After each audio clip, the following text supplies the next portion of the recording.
বিশ্বজোড়া জনপ্রিয়তা নিয়ে সৌদি আরবে হাজির হয়েছেন ৪৫০ মিলিয়ন সাবস্ক্রাইবারের মালিক জিমি ডোনাল্ডসন, যিনি পরিচিত মিস্টার বিস্ট নামে। রাজধানী রিয়াদে এই ইউটিউব সেন্সেশন উদ্বোধন করলেন তার theme park Beastland. Neon blue আলোয় ঝলমলে বিস্টল্যান্ড যেন ভবিষ্যতের কোনো game arena. Roller coaster, light tunnel আর বিভিন্ন এন্ডুরেন্স গেম, এমন অদ্ভুত সব চ্যালেঞ্জ আছে এখানে। ঠিক তার ভিডিওগুলোর মতোই উত্তেজনা ভরা। ভবিষ্যৎ ধাঁচের এই পার্ক নিয়ে সৌদির রাজধানীতে তৈরি হয়েছে উৎসব মুখর পরিবেশ। পার্কের প্রতিটি আকর্ষণই সাজানো হয়েছে তার ভাইরাল ভিডিওর নকশায়। উদ্বোধনের দিন ভিড় করেন কিশোর তরুণ সবাই।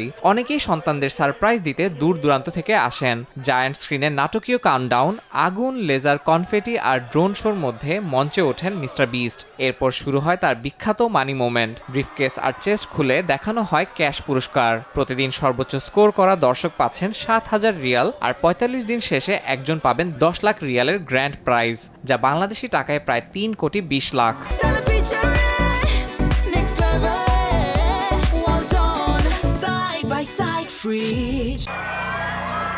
রিয়াদ সিজনের অংশ হিসাবে ২৭ ডিসেম্বর পর্যন্ত খোলা থাকবে পার্কটি।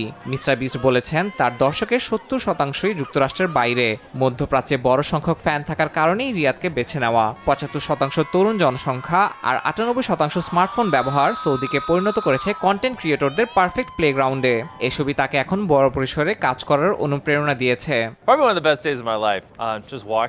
সম্ভবত এটা আমার জীবনের সেরা একটি দিন।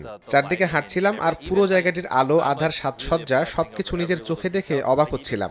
আমি আসলে খুব খুঁটিনাটি দেখি, তাই বাতাসে উঠতে থাকা বালুকণাও আমার চোখে পড়ে। প্রতিটি ছোট জিনিসই যেন ভবিষ্যৎ ধাঁচের অনুভূতি তৈরি করেছে। সব মিলিয়ে দারুণ লাগছে আর আমি ভীষণ উচ্ছ্বসিত। রোনালদো থেকে নাম করা কন্টেন্ট ক্রিয়েটর, সৌদি আরব সাম্প্রতিক বছরগুলোতে বিপুল চুক্তি ও অবকাঠামোর মাধ্যমে বিশ্বমানের তারকাদের আমন্ত্রণ জানাচ্ছে। Video studio, theme park, gaming tournament সহ দেশটির বিনোদন খাতকে অর্থনীতির নতুন প্রধান স্তম্ভে পরিণত করার লক্ষ্য স্পষ্ট। ইয়াসিন মোহাম্মদ জিসান, সময় সংবাদ।